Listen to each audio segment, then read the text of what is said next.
सदगुरु तेरा ही आसरा। धर्म के अधिकांश शिक्षकों ने साधक में कुछ आध्यात्मिक अवस्थाएं उत्पन्न करने के लिए कृत्रिम विधियों का उपयोग किया है, पर यह ढंग अत्यंत दोषपूर्ण है। ज्ञान की साधना के लिए तथा साधक में अहम ब्रह्मस्मि की स्थिति उत्पन्न करने के लिए वे उसे बाह्य रूप से ध्यान करने की सलाह देते हैं तथा वही चीज़ बार बार सोचने तथा वे ही शब्द बार बार दोहराने के लिए कहते हैं। ये यांत्रिक विधि है तथा आंतरिक स्थूलता उत्पन्न करती है। अहम ब्रह्मस्मि की सच्ची स्थिति ऐसी कृत्रिम विधियों द्वारा कभी पैदा नहीं की जा सकती। बारंबार शब्दों को दोहराते रहने से उसकी जिह्वा अभ्यस्त हो जाती है और वे ही शब्द उसके मुख से हर क्षण निकलते हैं। इससे यह निष्कर्ष निकालना कि वह सच्चे अर्थ में ज्ञानी हो गया है बड़ी मूर्खता है। वे सैकड़ों बार शब्दों को दोहरा सकते हैं और अपने विचारों को हर क्षण बलात् सोच सकते हैं कि हर वस्तु ब्रह्म है, फिर भी वे उससे उतने ही अधिक दूर हो सकते हैं जितने वे पहले थे। यह अभ्यास उसके चारों ओर एक कृत्रिम वातावरण उत्पन्न कर देता है जो उसे बाहरी रूप से उसी वस्तु को सोचने विचारने में सहायक होता है। शब्दों के बार बार दोहराने की आदत छोड़ देने पर यह दशा गायब हो जाती है।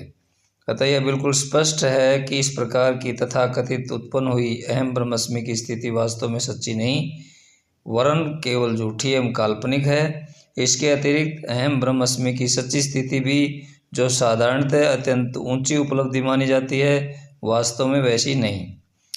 इस स्थिति में यद्यपि मनुष्य को माया के जंजाल से कुछ मुक्ति मिल जाती है, फिर भी वह उसकी अंतिम सीमाओं से पार नहीं होता। अहम का भाव इस स्थिति में भी विद्यमान रहता है जो स्थूलता के अतिरिक्त और कुछ नहीं है, यद्यपि उसका रूप अत्यंत सूक्ष्म होता है। मंच पर खड़े होकर जो उपदेश देते हैं कि यह ज्ञान का सर्वोच्च रूप है तथा इसके परे कुछ भी पाना शेष नहीं रह जाता, वे वास्तव में बड़े भ्रम में हैं। ये हमारा लक्ष्य नहीं है। आगे की अवस्था पर पहुंचने के लिए हम केवल इससे होकर गुजरते हैं। इसे असलियत या अंतिम लक्ष्य मानकर जो लोग इससे चिपके रह जाते हैं वे बहुत बड़ी गलती करते हैं। हमें अंततोगत्वा ऐसे बिंदु पर पहुंचना है जहां सब कुछ समाप्त हो जाता है, अहम या मैं का भाव भी नहीं रह जाता।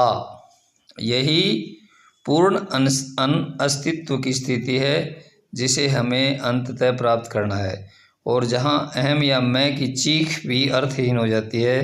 अहम ब्रह्मस्मि की स्थिति मूलतः इस चैतन्यता से उत्पन्न होती है जिसका विकास हमारे भीतर सुयोग्य पथ प्रदर्शक के निर्देशन में यात्रा करने पर अपने आप होता रहता है। ये हमारे अंदर स्पंदन उत्पन्न करती है जिसके परिणाम स्वरूप मन उन्हीं स्पंदनों को प्रतिध्वनित करना प्रारंभ करता है। मन की यह स्थिति आध्यात्मिक उन्नति की प्रत्येक अवस्था में 3 रूपों में प्रकट होती है। मैं ब्रह्म हूँ, सब कुछ ब्रह्म है, ब्रह्म से सब है। इन तीनों आयामों में अनेकता में एकता की अनुभूति के ही अलग अलग रूप अभिव्यक्त पाते हैं। यह स्थिति पिंड देश के अपरिमार्जित रूप में होती है, ब्रह्मांड मंडल में अधिक परिमार्जित एवं सूक्ष्म हो जाती है और परब्रह्म मंडल में अत्यंत सूक्ष्म हो जाती है। ये सारी दशाएं अध्याय 2 के चित्र में दिखाए गए पहले 16 वृत्तों में समाप्त हो जाती हैं।